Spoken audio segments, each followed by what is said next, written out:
A teenager attacked by an officer at the Warren jail is going on the offensive, taking the city to court for tens of millions of dollars.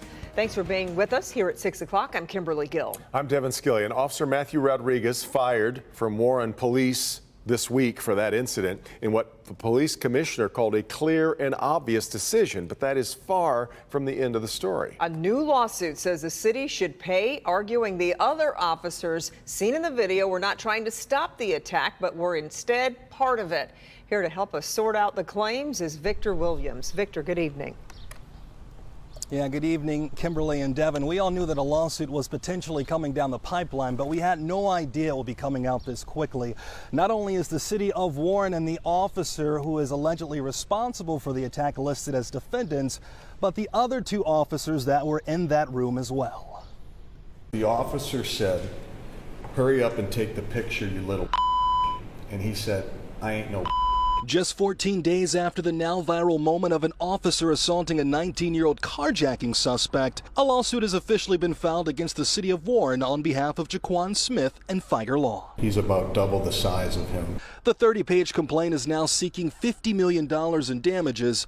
Jaquan's aunt Tanisha Banks is just happy he's still here. The first thing that ran across my mind, did he survive? Commissioner Bill Dwyer commenting on how quickly the lawsuit was filed. Why do they have to rush to doing that? I wish I could have got it filed sooner, but we did it as fast as we possibly could.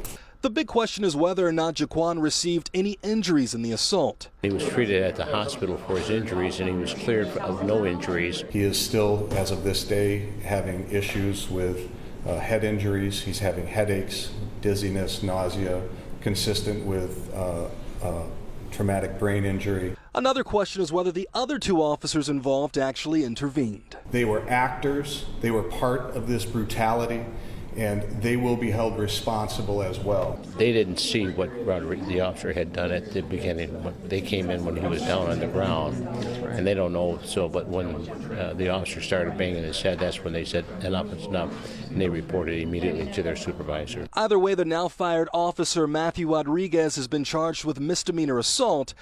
It also turns out he has a history of alleged excessive force. There was a lawsuit against him, and it stemmed from one occurrence with two different plaintiffs. One of them was settled, one of them was dismissed on qualified immunity. And Jaquan is still behind bars, but of course we're going to keep our eyes very closely attached to what happens as this lawsuit unfolds. In Warren tonight, Victor Williams, Local 4. Okay, Victor, thank you.